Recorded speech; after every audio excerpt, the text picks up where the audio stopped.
Eu penso que o governo jamais deveria tratar de um assunto dessa natureza através de medida provisória. Ainda mais quando já há um projeto aprovado pelo Congresso Nacional. Então o governo ter o direito de ter suas ideias e mandar em forma de projeto de lei alguma coisa que modificasse aquele, e nós examinaríamos.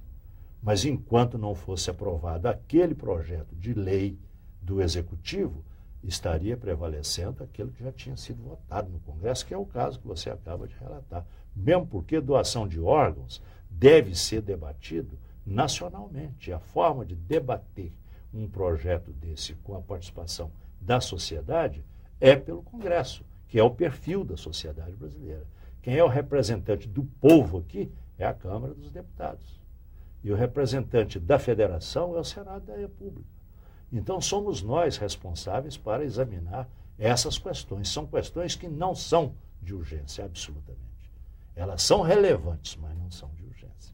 Elas são tão relevantes que não devem ser tratadas assim, sem uma consulta ampla, de forma transparente. E só através de uma decisão do Congresso, isso pode ser decidido assim, de forma ampla, com a participação da sociedade. Senador, quanto à reedição, dessa vez o Congresso está reunido e na pauta são só medidas provisórias, né? Mas, assim, apesar da convocação ser obrigatória para a análise das medidas, o Congresso não é obrigado a votar as medidas provisórias. O senhor acha que dessa vez, em função da convocação ser só para analisar medidas provisórias, vai haver votação dessas medidas? Bom, isso depende, né? Quem vai fazer a pauta é o presidente da Casa, do Congresso. Então, se ele colocar todas as medidas para serem avaliadas, elas serão todas avaliadas e votadas. 75 dá tempo, senador? Eu acredito que sim, porque aí tem que separar as menos polêmicas e votar com muito maior facilidade as menos polêmicas. E aquelas que forem mais polêmicas, nós teríamos mais tempo para discuti-las. Né? E as sessões deliberativas deveriam alcançar também segunda e sexta, para que nós tivéssemos tempo até para fazer jus a esse recebimento desse custo. É o presidente do Senado que alenca que coloca essas prioridades, ela já não vem. É o presidente do Congresso, porque as medidas provisórias são analisadas pelo Congresso. Naturalmente que o presidente do Congresso é o presidente do Senado. Certo. Agora, um outro assunto que está em discussão coincide justamente com o fim da convocação no dia 14 de fevereiro, que são as eleições tanto no Senado quanto na Câmara. E é a primeira vez que não vai haver um consenso, e sim uma disputa. Como é que o senhor avalia? Não, a disputa é eminentemente democrática. Então eu tenho que avaliar a disputa como fator de vitalidade do Congresso Nacional, tanto da Câmara como do Senado. E também eu me permito dizer que não é a primeira vez que há disputa. Na última eleição aqui no Senado, por exemplo, havia alguns outros candidatos, né?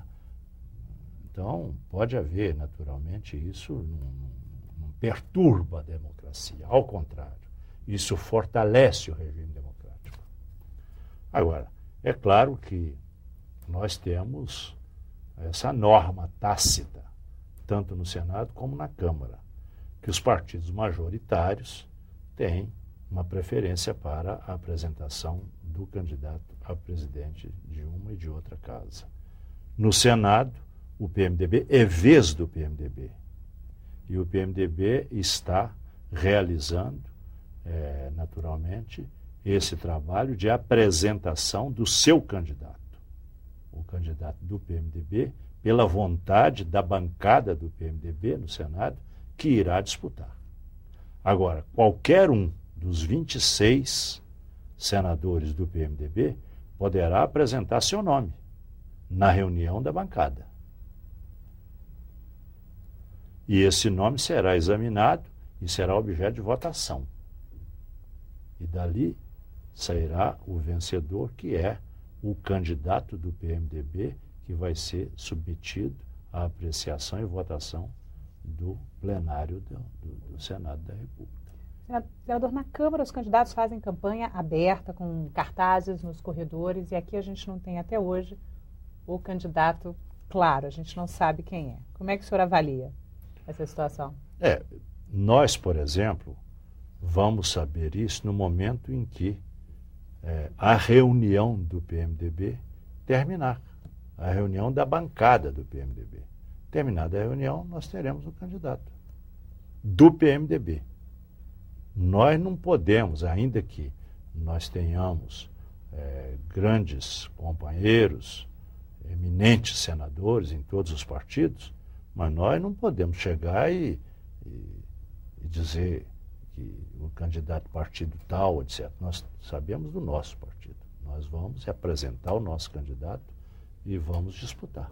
Conversando com alguns senadores, eles disseram que há uma aliança na Câmara, PSDB, PMDB. Existe mesmo essa aliança? Ela pode se repetir aqui no Senado? Ela está firmada entre PSDB e PMDB para a eleição da Câmara e do Senado.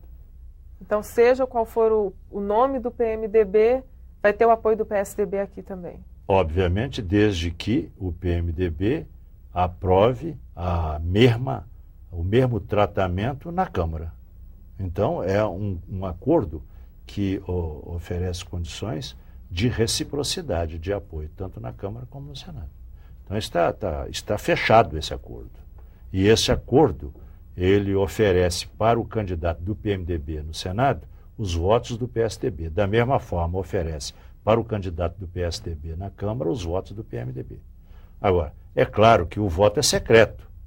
Pode haver algum parlamentar que não obedeça esse acordo, mas deveria obedecer. Senador, nós agradecemos, o assunto é quente, mas o nosso tempo já está encerrando, infelizmente. Muito obrigada pela participação do senhor aqui conosco. Eu que agradeço, Érica. Continue com a nossa programação.